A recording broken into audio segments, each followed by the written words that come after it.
with the truly sets us free, with the light that leads the blind to see. Voice of the word, voice for the good, voice of the hope, voice of the need, voice of the world, save me. VWTV, ang telebisyon nga may misyon. Voice of the world, save me.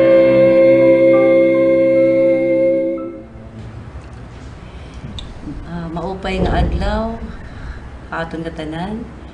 Ininaliwat kami han amon programa nga Sagradong Kinabuhi di didadhan tawo ug komunidad.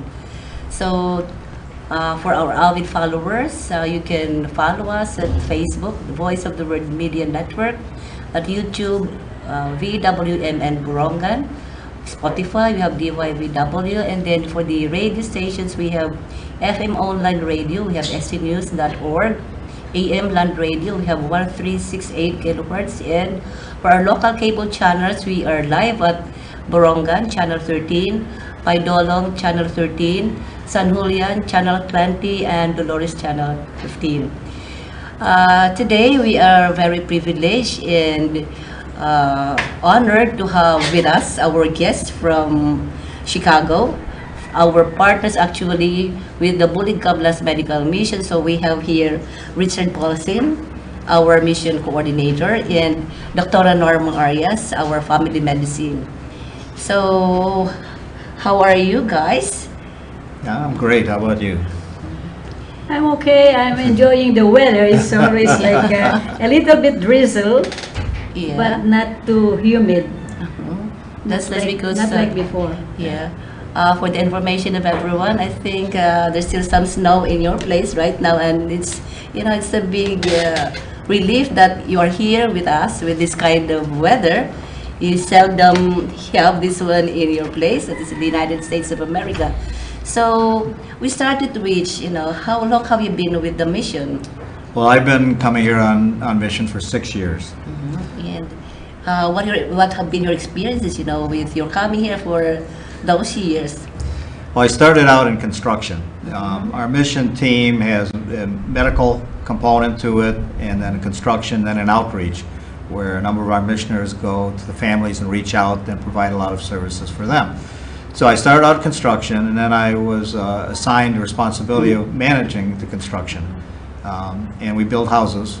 In the past, we built houses for people who did not have them. But in the past couple of years, we've worked with the Oiko sisters building houses for their Charity Village operation. And last year, I started taking responsibility for the entire mission, and that's what I have right now. So, for the information of everyone, the Bulig Kablas Medical Mission is not just a mission for the sick people, but we also cater construction services like the ones that you are doing now, and then we have also some outreach programs. So, as far as the medical mission is concerned, we have here also Dr. Norma Arias, who could share with us her experiences at the hospital, because today is our third day of the mission, right? Today is Wednesday. So, Dr. Norma, maybe you can share us your experiences at the hospital. She's in charge of clearing the patients. Before the patients goes to the surgery, usually they undergo the process like cardiopulmonary clearance. So, she's one of those doctors who say the final word whether you are qualified to have the operations or not. So, Dr. Arias? Well, what can I say? It's always been good to come here, but sometimes we get depressed, especially going back home, because we cannot help everybody. Yeah. There's always a lot of people who needs help, but with the time constraint, we cannot take everybody in our, But then we leave the patients who still need to be seen And Marley is the one who takes care of the patients going to Tacloban. And I hope that the ones that were left last year were all taken care of. I know one of them, though, that I'm concerned about, though. The one that we need to send to the heart center And for heart surgery. yeah. So we still have to work on that. Yeah, maybe after the mission, because usually the mission doesn't stop, during the last day of the Yeah. surgery. But we still have some, like we call that the mission after the mission. So this time it is our 16 years, and then since you have been coming here, how have you like did you see any improvement, or like in terms of partnership, Rich, like relationship? What can you say about our partners, like us, the Diocese of Borongan, as well as the provincial government? Sure. Well, we could not come here on mission and do the things we are doing without the partners. And the partners we have are the provisional government and the Diocese of Borongan, and the Oikos Sisters also support us. And like I said, we could not do what we were doing without that support. And it is a very close partnership, and we value that very highly. And facilitate our ability to see the patients, and we actually have, we didn't talk about it, we have a dental mission too, so we have dentists to go out and provide dental care, and we wouldn't be able to do all that without the support of the governor and without support of Bishop Crispin and the rest of the team. In terms of the people that we work with here, the thing that hit me the most when I came here is the friendliness of the people that we serve. Even though they may be poor, even though they may not have what they need presently, they are happy people, they're friendly people, and all of us as missioners have made friendships. The people we serve open their arms, their hearts to us, and we've made friendships that are long-lasting. As we were walking in the building here today, a gentleman came up to me and smiled, and it's somebody that we built a house for years ago. And so every year we come back and have the relationship rekindled, and it's especially rewarding and fun with the children, who maybe were like here when I first came here, and then now are up here, and they always remember us, and we have that joy. That's very nice from your end, Rich. So maybe we have been, right now, the province, it knows that we are having the medical mission. So during the preparations, you also I've been guesting her for a lot of times, like 3 or 4 times, telling them what to do and the process and where to go. So I think this time we would like to know, what preparations do you make before you come for the mission at your end, like in Chicago? Well, we start in the summer with a meeting for people who are interested in joining the mission. So we have we answer questions, make presentations, and every year we have a number of new people coming, which is wonderful, because it grows and gives us the ability to help people. Typically we have around 45 to 50 or 55 people coming on mission. So we start out with an introduction to mission to new people. And then we have 3 what we call formation meetings. And it's a combination of providing information about the mission that people need to know, information about how to, what kind of clothes do you wear, what do you do when you come here, etc. And in addition to the information, it is a formation. We talk about social justice. We have a formation director who is a sister who spent 30 plus years in mission in Brazil. So, Sister Nancy? Sister Nancy. So we have preparation in terms of here's what you need to plan for. The medical, they may need some inoculations. And then we talk about formation and relationship and culture, and then we actually do the work of preparing. We, as you know, Marley, we ship a lot of medical supplies and equipment here in advance. But in addition to that, we bring around a 40 to 50 pound duffel bag at the high end, full of surgical equipment or medical equipment or medicine. And each missioner carries one of those. So we're bringing more, so they have to be packed and inventoried and have the right documentation for the government so they know what we're bringing in. So that's done. We also work with the Oiko sisters in planning what construction we're going to be doing, because based on that, we may need to bring special tools or whatever. Before you come, this regards to the construction. So before you come, do you have any idea on who your beneficiaries for the constructions? Yeah, that you should do? usually I'd like to know earlier, but yeah, we do. And that's what I just mentioned, that we find out, are we building houses, you know, in various parts of the jungle, or are we going to be building something in Charity Village? Or as in this year, we're repairing one of the sisters' houses, McGuire. So do you have any requirement and like criteria for the beneficiaries of the construction? Just like us, when after Haiyan, we have the criteria for the beneficiaries of our shelter projects. In your case, do you have a criteria for those beneficiaries who are going to construct houses when you come? Well, the Oiko sisters go through the list of requests to see who's most worthy, but the person has to have the land. We're not going to build a house if they don't actually own the land. And then we do require one family member to work full-time on the construction. So they have ownership in the house, and that works very well, because as we go back through the years and visit houses that we built many years ago, they're well-maintained, they're well-kept up. You know, they have some pride in their home, and they're very thankful for the house.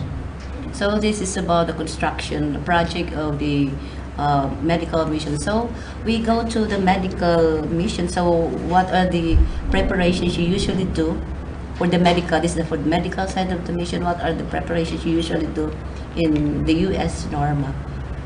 So like preparations before you come from the medical point of view. Actually, we don't have to prepare anything because we depend on you. But we do something pack, but we do what pack the is medical stuff. Pack the medical. Oh, you and mean the packing? It's We do pack it. yeah, we pack everything just like it's all together. Surgical and construction and any medical So- things that we need. I know that there are some medical stuff that you usually like donated. How do you resource mobilize for this donations, like the medicines, the medical supplies? Because I think not all the medical stuff are, you bought all the medical supplies, like you also ask donations from hospitals or whatever. We have very few donations now. It's not like in the past. Most of the things now we buy. And the thing is, Dr. Fabricius is able to get some from her hospital, some of them. But everything else we have to buy, and we started buying here in the Yeah, the Philippines. local, yeah, the generic Because medicine. before, we used to buy in America, but then we have to pay for the luggage. Oh yeah, And very so it's expensive. extra. So we decided, it's decided that we just buy from here, from Manila. Isn't it? That's nice. So, from the medical point of view, so most of them are doctors also and nurses. We have also other professionals like the PT or the physical therapist. We have also some dentists. So right now we have simultaneous dental mission in Giwan and Salcedo. So they'll be there until Friday of this week. So what keeps you coming back? You know, I remember Father B-Boy last night, he said that the first time we were just interested, and to last you for 16 years, what is keeping you to be coming back to us? Because aside from this medical mission, you also have some missions in Uganda, in Bolivia. So we are also wondering, you know, especially me, I wonder what keeps you coming back. I mean, it's so, I mean, what holds our ties? So maybe you can shed light on this. Sure. Well, our group back in the Diocese of Joliet is called Partnership and Mission, and we do have, as Marley said, we do have missions every year. We have 2 to the Philippines, the one here to Barangay, and then we have another one of university students that come and do outreach here. We have a mission every year to Sucre, Bolivia, and then we have a second mission, a university mission also to Bolivia. We have a mission to the Navajo Nation, American Indian Nation in Arizona in the United States. We have a mission to Uganda, We're currently working on 2 missions outside of the United States. One of them is planned for the West Bank. So we have a number of missions, but for me personally, I first started coming to this mission with a friend of mine, and I was just blown away by the joy I felt. And if you think about it, if you just think about our lives with, God has given all of us blessings. We all have countless blessings. I mean, we can't even add them up if we wanted to, no matter what our lot in life is. We've got good health, we've got clothes, we've got so many blessings. So what God expects from us is then to use us to give blessings to others. Jesus stated many times, of course, that whatever you do to the least of your brothers, you're doing to me. And, the second most important commandment is to love your neighbor as yourself, etc. So that's why we go on mission. Why I stay on mission here is I'm really in love with the people and the ability to do things and support the people that really appreciate it and need it. And just like Norma said, the first mission I came here, it went by so fast, I said, how can I stay here? I tried to figure out a way to stay here to do more, because there's always so much to do. But no, it's in my heart. I go home with the friendships and the experiences in my heart, and I can't wait till the next year that I can come back again. So we're also happy, that we keep our relationship. I mean, we've been strengthening our relationship for the past 16 years, and we never thought that we would go this far. When we started, we're just so small. It started by Dr. Trinkas, and I think we only had 6 surgeons. So we just had the gynae cases, the eye cases, because one of the doctors, Dr. Akasha, was an ophthalmologist.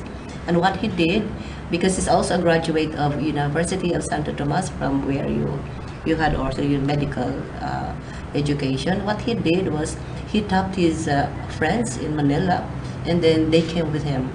So it was a 2 weeks mission also, but the result or the output, I think we just had around of 30, but it was good. So from there, it keeps on, in multiplying, and we have been expanding the services that we're having.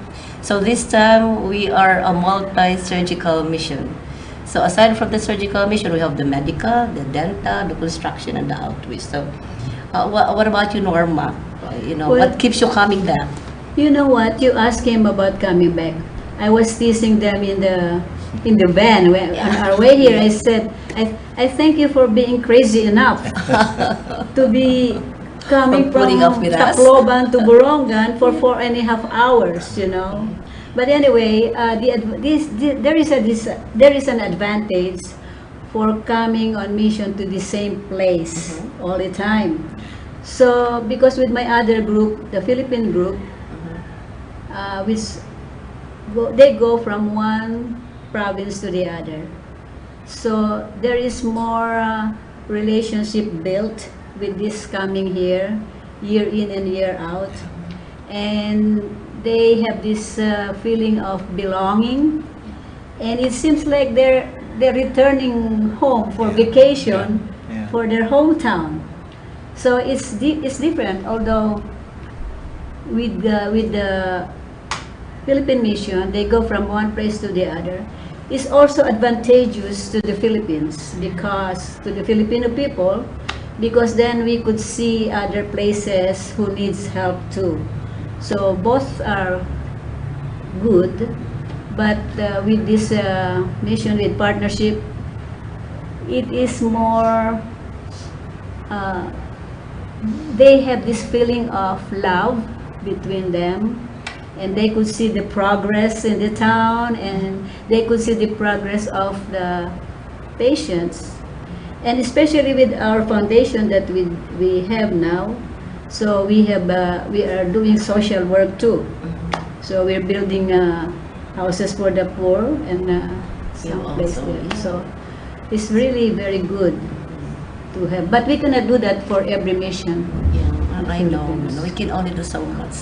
So the mission is not just a mission anymore.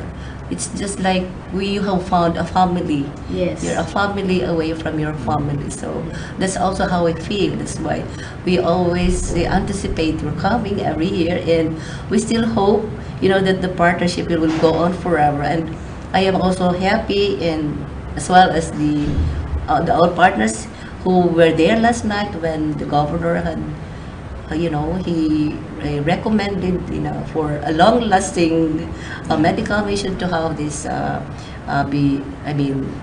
have a foundation, like make the mission not just a partnership, but a partnership legally, like we register with SIG and make it a foundation. Hopefully, in the coming months or the coming years, they will be able to realize the dream. So, right now, personally, how do you find your relationship, at the hospital?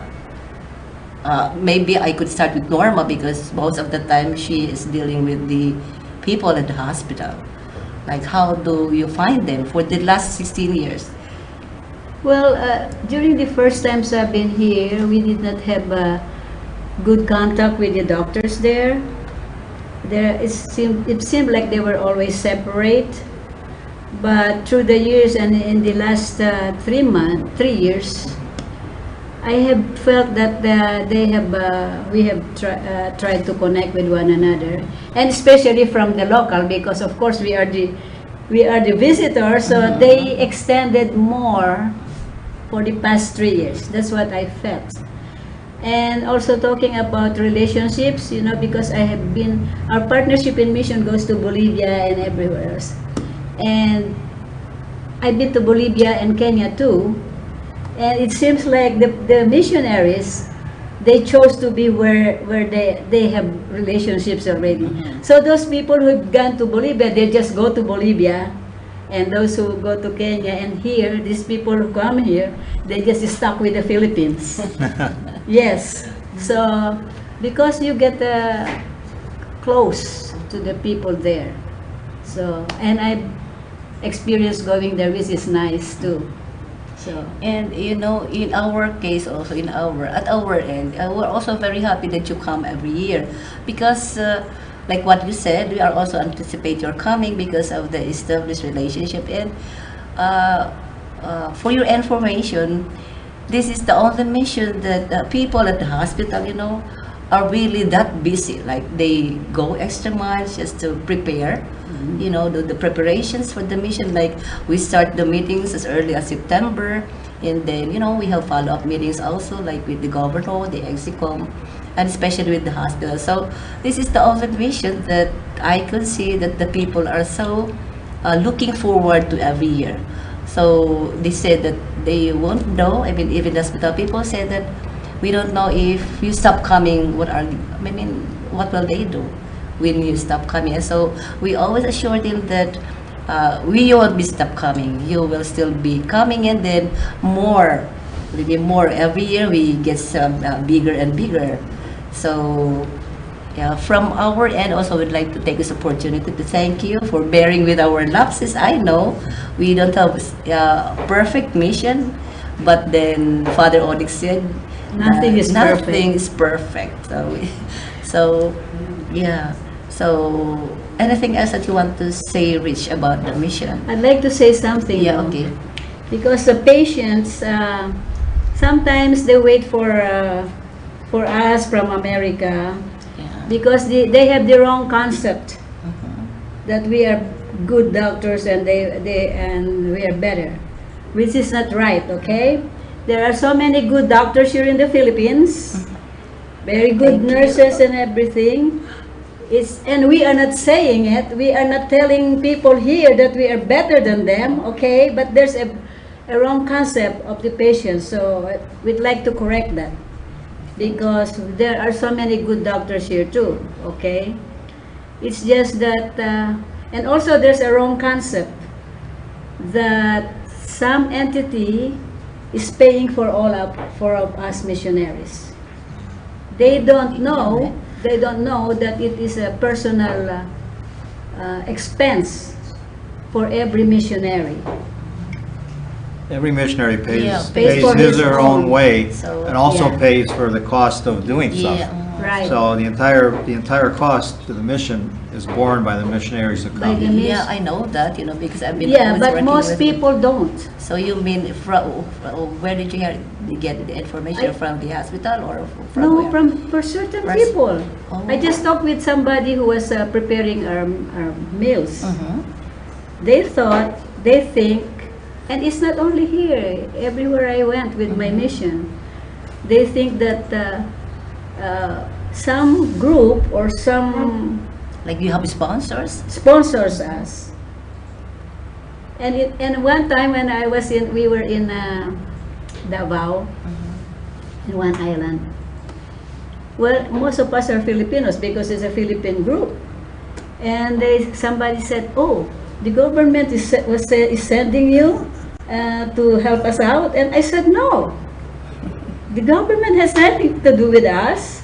And all these medications that you have, we brought them from America, because that is the wrong impression that somebody is sponsoring us." So maybe this would be a great opportunity for you, Norma, to tell everyone that you're coming here is not that expensive or somebody else. And but especially, I'm always talking because most of the time I'm the only Filipino there, and just a few nurses who were few before, and I always say thank the gringos. I call them gringos, and they are laughing about it, but really they are sacrificing a lot to come and help the people.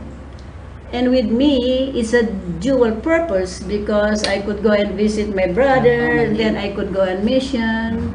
But for them, they leave their jobs.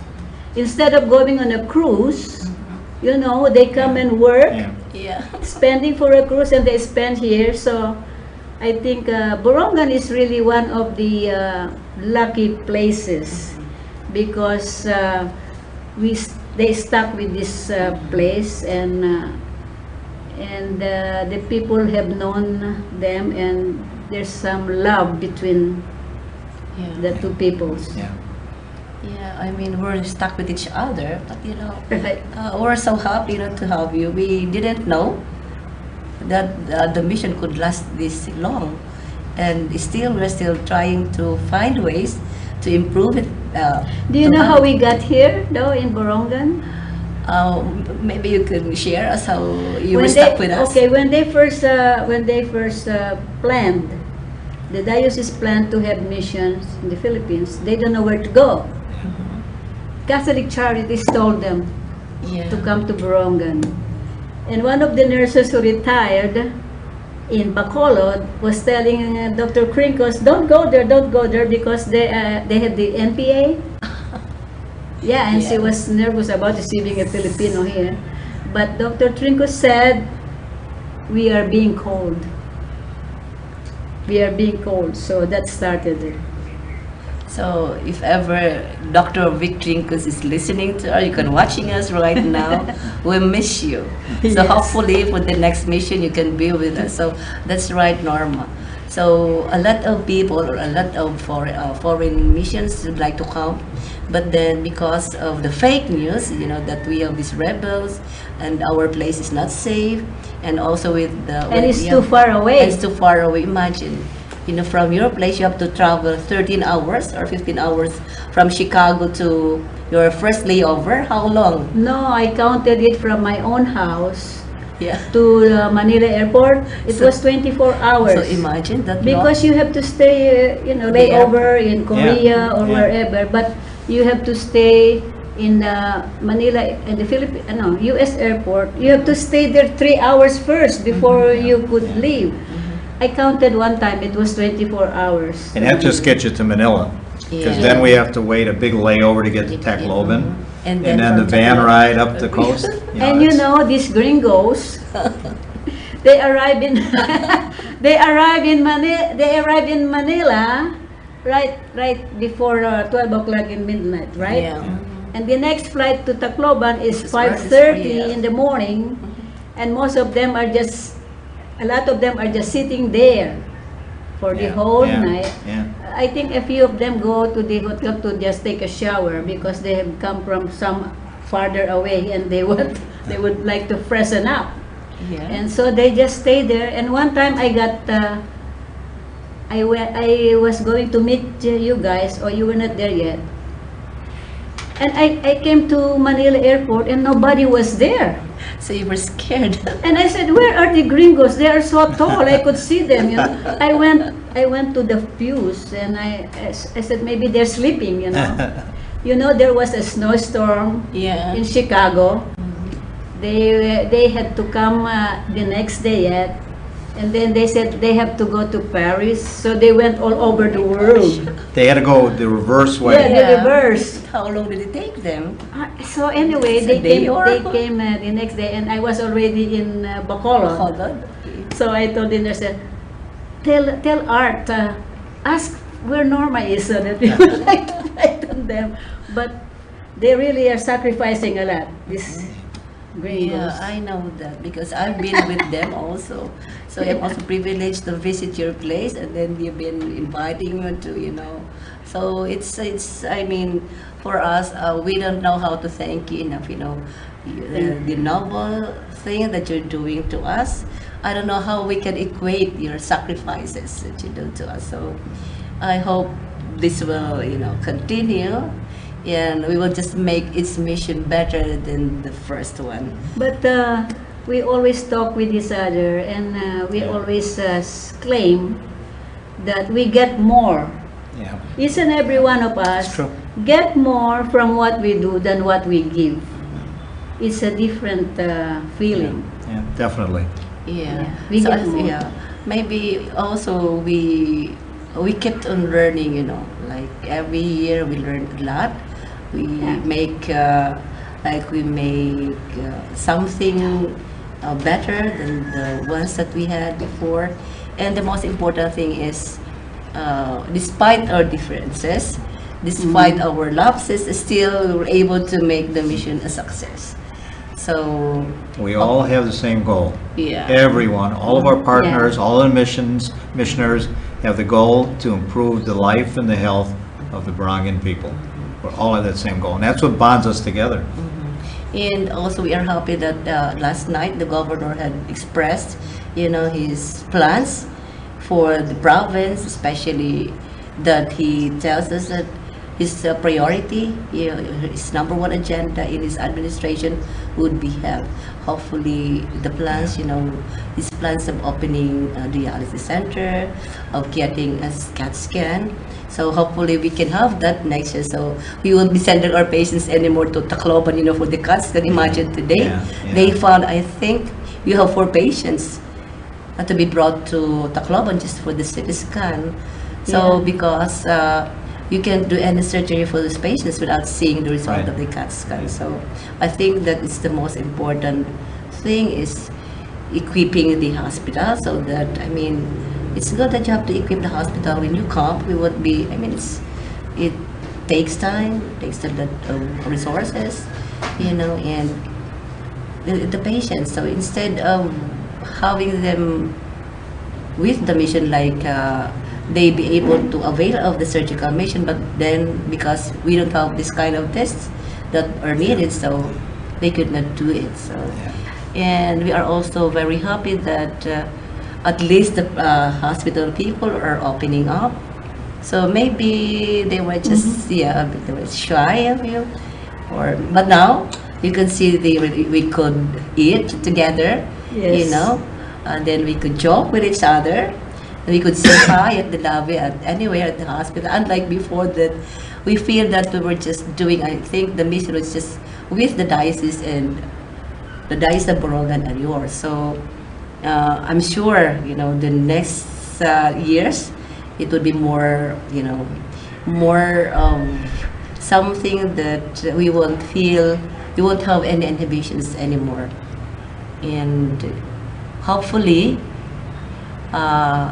We can say that as partners, each of us, each of the partners are doing our best to have each mission a success. As partners, I think you're doing good, taking care of when we are not here. You know, taking care of the patients. And what I'd like to see though is that you have more education for the people, because they don't know anything much about prevention. And also it would be nice if you know you have places where they take blood pressures. We call it the health centers. Okay. We have the health centers. Yes, but then, yeah, it would be nice if they could also teach the people more. Yeah, And, like the basic in health, The like basic the about hygiene. health, about hygiene and Yeah. everything, because I don't see it much that they talk about prevention, especially high blood pressure, which is the problem here, and diabetes. Uh, So many people now need dialysis, yeah. and very few could afford it, Yeah. because they have not been taken care of. They have not been taking care of their high blood. Oh, one patient said he doesn't feel anything. I said, you don't feel anything with high blood Right, pressure. right. So education is much needed. So I hope the government will also like send flyers even, or Yeah. those things. Yeah, actually we have this kind of activities even at the communities, because the health department, they have people at the grassroots, like in the barrios. We have the health centers, we have the nutrition scholars, we have the barangay health workers. So at their end, I'm sure the local health centers, are also trying their best to educate their people. But the problem is there is this attitude of the people that they don't want to know. They are just being too lazy or whatever. So for them, health is not a priority. As long as they are able to eat 3 times a day. So I think that's the most important thing. Maybe it's also can be attributed to poverty, because no matter how hardworking you are, with the kind of weather that we have, what the Father Neil said this morning, we are a factory of typhoons. So our number one income generating industry here is the copra, or from the coconuts. But then when typhoon, attacks us, Yeah. so that's also one of the main reasons why even until now, the people in the bar is gonna take off. So it's a sort of a weather. It's our climate. So every now and then, imagine last December 24, we were visited with Yolanda Junior typhoon. So I'm sure that the people or the local health units at the barrios also are trying to educate their people. It's just that because of poverty, so health is not their priority. As long as they can eat twice a day, they have some place to stay the night, and even education. I mean, it's not also their priority. So it is a big challenge, for the local government to encourage more these people, to be health a priority of everybody, not just a program of the government or any like us, the civil society, but also for their own. So hopefully we can eventually, I think 20 years from now, with the way the government and the people who are with the government are trying to go, and then to go deeper, or they want to go to the grassroots, for the educations and the other services, other health services, like we have the vaccinations, immunizations, and everything. And hopefully the people, will open their hearts, their minds, to cooperate with this kind of problem. So, and hopefully we can be able to have an empowered community through our health education, our medical missions, and other things. So, any future plans, for the mission, like here we are now. I think it's a more established partnership and more established services, that we are giving. We have the outreach as well as the construction. So, any other plans, like plans for the mission in the coming years at your end? Yeah. I think our biggest plan is just to continue to grow, missioners and types of services that we can provide within the medical, dental, construction, and outreach.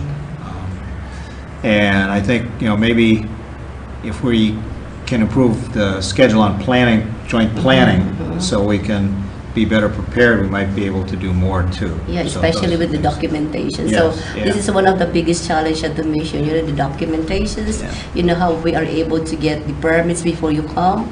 And I'm sorry because our government also had been changing, the Yeah. requirements. Yeah. And the sad thing about this is they will change the requirement. It's already near your, it's near our mission place. So I think we also were able to discuss this with the governor and the bishop last night, and this time, as you said, maybe we start the legwork as early as July. I'd like Yeah. to start even earlier, and, the change from last year that your government made occurred in May. Yeah. So, we didn't even know about it before that, and then, by the time it was communicated to us, it was July. It's already So, late. Yeah, so if we could move it back and start even earlier, that would be very helpful. Yeah. And maybe also we can, at least for the new ones, maybe we can also encourage them to apply early, because usually their applications would come late of the year, and we are only given at least 15 days to process your documents. So if we can have the documents earlier than December, maybe it will be good, and we still can can be able to keep up with the deadline. So this is one of the challenges of the mission, your special permits, because you are not allowed to practice your profession unless you have that kind of certificate.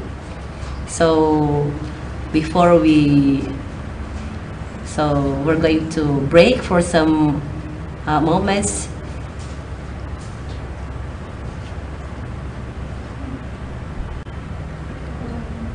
Okay, so we're just going. Okay, so as I said, this is one of the challenges.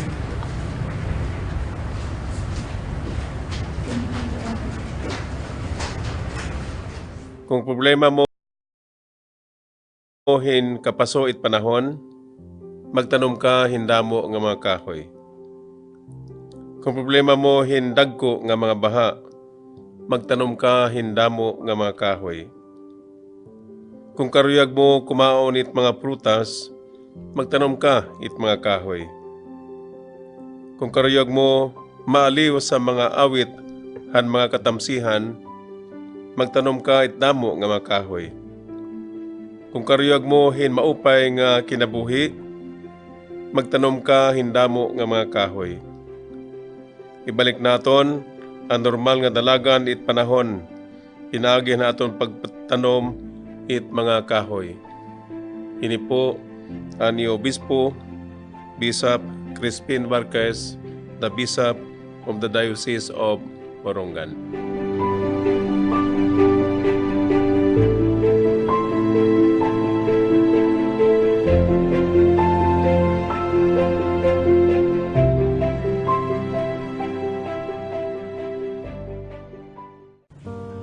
Mga pulong tikang nabankan San Antonio han Ehipto.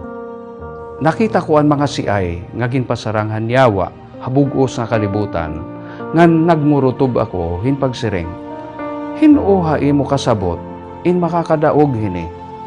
May tingog nga binaton an pagpaubos.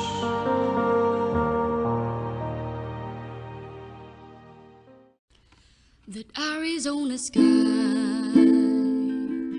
burning in your eyes. You look at me and babe, I wanna catch on fire. It's buried in my soul like California gold.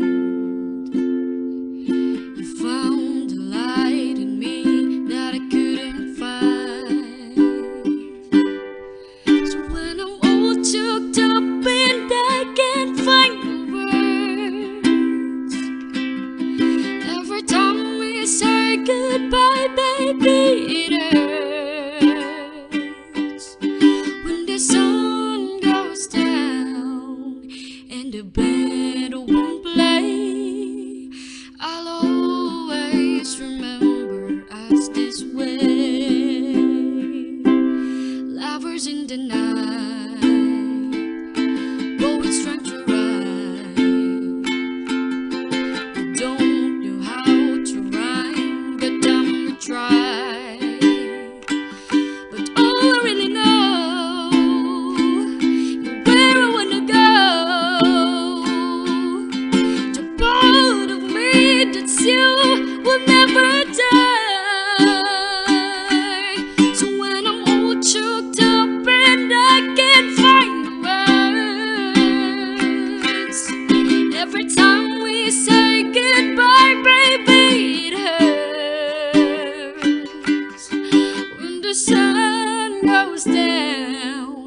and the band won't play, I'll always remember us this way.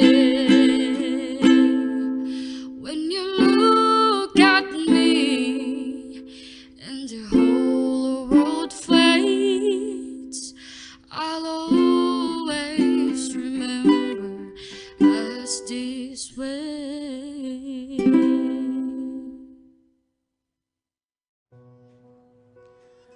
Ito ang abortion, dako nga kasalanan. Pagpatay ito hintaw. May ada mga tao nga nagubuhat hini tungod hin pagkaawod o kundi man tungod hin kakablasan. Kundi iton kaarawdan o kakablasan, guti la nga bahin kundi katandi hin pagpatay hintaw. Waray bisan ano nga rason nga makakapagaan han pagpatay hintaw. Labi na kung ini nga tao usap pala nga baby nga ada iton sulod hiton tiyan han iya nanay. Tinatawagan ko ang mga kaganak, katigurangan ug mga health workers.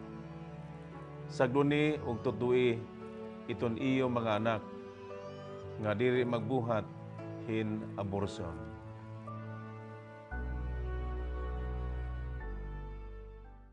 Pamalandong iuno nga han kalibungan o ecology.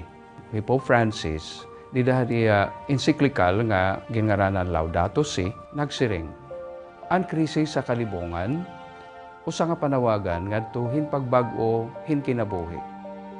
Ang katanan nagkikinahanglan hin ecological conversion o pagbaguhan aton relasyon hakalibungan, diin an aton pagkilala kan Jesucristo, aton igin papahayag, didahan aton pagtimangno han kalibungan.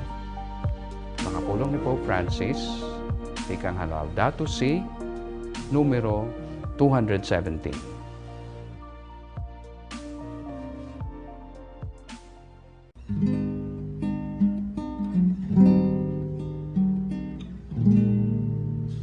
Lilipas ang lahat sa mundong pansamantala, ang hapis at tuwa kapag dakay nawawala. Bukas darating din ang araw, di tayo masisilaw sa ginto't pilak na naagaw. Habang buhay nating kasama, araw ng may pag-asa, liwanag ng daigdig ang ngalan niya. Lilipas ang lahat sa mundong pansamantala, ang hapis at tuwa kapag dakay mawawala. Bukas darating din ang araw, di tayo masisilaw sa ginto't pilak na naaagaw. Habang buhay nating kasama, araw ng may pag-asa, liwanag ng daigdig ang ngalan niya. Kailan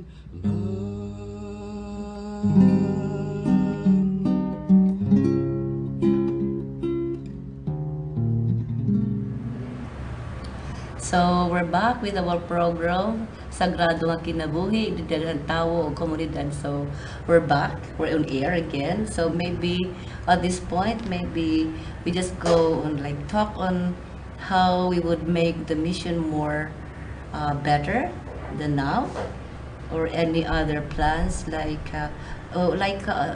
more on improvement. What do you suggest? Like how the way we do the missions now is, I mean, it's okay, but if you want to improve it more, how would we do about it? Like, how would you want us to do the mission? Like, at the stages of our preparations, how would you like us to do it? Like, it would be more facilitative, more easier for the people, you know, to be able to access our services? Or what are your recommendations? So from the medical point of view, how do you find the way we do? Nga nanira mga pangulo. Because I do not know how you go about it. Right? I do not know how you go about it, letting the people know that we have a mission coming. How do you schedule the patients to see you? We don't know anything much about that in our part. You So know, what we usually do with the mission, we start with communicating with the parish priest. Like, we take advantage of the network with our parish priest. So we start the communications with them, let them know that we'll be having this mission next year and the cases they're gonna be serving. And we also emphasize that the beneficiaries of the mission should be the indigents, because we have agreed since the first day of our mission that the beneficiary should always be the indigents. And the bishop agreed that, I think, the most knowledgeable people, you know, who the indigent people in their communities are the priests, you know, because usually the priests are the confidant of the poor. Yeah. So that's why they are always the first people who would know who are the indigents in the community. So after that, what we do is, when the priest is able to identify this needy in their place, they would go to the local doctor, you know, to screen out whether the patient is really surgical or not. Because our screening is more on having that list of patients so well qualified for the surgical mission, not much of the medical. And then after that, the hospital also would have the schedules for the second round screening, wherein they would schedule the patients for the workup, so that by the time you come, the patients had undergone these kinds of tests, and all you have to do, especially you, Norma, and Dr. Aden, would just clear them whether they are qualified, you know, to undergo surgery. So we start with the priest, the local health doctors, and then they come here to the provincial hospital for the test, and before you come. So the last person who would now decide whether the patient can be operated is your team, like you and Diane. Yeah. And then with the scheduling, I think it's also the surgeons. Like with the GS, it's the surgeons and the gynae. So we have department heads who usually list down the priority patients that they would do every day during the mission. So that when you come, everything is ready. I think there is a problem about for the pre-op patients, in that there are some of them who are waiting there first day, and then they are not ready yet for us to see them. Then they don't know when to come the next day. So today we thought we will still have quite a bit, but then they did not come. Some people didn't come, and I think we cannot blame them, because they know that if, for example, they were scheduled originally next Friday, then they wouldn't know if they will be seen by us today, like today. So they'd rather not come, you know, and wait maybe the next day again. So I do not know how to tell these patients when to come, you know. I mean, how do they schedule them to come? Yeah, during the screenings, we always get their numbers, you know. Actually, we have a team we call our call centers. We have volunteers there who is in charge of communicating with these patients when they are supposed to come. The point is, usually during the scheduled days, either these patients have no money, or they cannot afford for the fare, or they have other plans, for the day. So their schedule is not a priority for them. So, but we made sure at our end that they come on the scheduled days, especially during the tests, because every day we have a quota of tests, to be done, because the laboratories also is not as big as, as in the other cities. So we just have to schedule them by batch. So if they don't come that day, and then we have other patients who are ready to undergo the test, we usually give the slots to them. So like in the first come, first serve basis, we cannot wait. Otherwise, if we will be waiting for them to come on their scheduled dates and they don't come, we won't be having any patients at all. So that's what we do. So if you cannot come, we text them, we call them, and then if you cannot come, you just let us know when are you available. Otherwise, we're going to give you slots to the other, because we have a lot of patients there. So that's why. And then usually they would come out, during the last days when they can no longer be accommodated. So I mean, it's also one of the attitudes of Filipinos, that they come on the last minutes.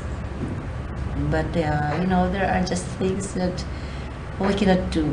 I mean, we try our best, to contact these patients. We even involve the mayors, their doctors, please let these patients come. And during this year, we were able to tap the mayors to provide them with the transportation and the food allowance when they come. But still, there are just some patients who don't want to come, or maybe they're scared to come, or they are not just interested. So, for the coming years... Couldn't you screen those people out in that process, that they're not interested in coming, or? Actually, everybody's interested, because they go to the second round screening, but then maybe they have this fear, of they have some relatives or friends who are just, it's not good to have that surgery or whatever. So during the last minute, they backed out. So we have lots of patients, who back out at the last minute. So what we do is we get, a list of patients who could be like, we filter them, and then for those who cannot come, we have a separate list of patients who would fill, the patients that are not coming. So because otherwise, if we will just stick to the patients, that are scheduled for this day, and then nobody would come, we want to have the patient at all. So we all have some extras. Like for today, we have a quota of 20 patients of the same. In the 20, we get the 20, and then we have an extra of 10. So just in case this 20 would not come, or not all 20s will not come, we have still some extras who will be coming. So just to maximize, the services that are given at the hospital. So With the truly sets us free. With the love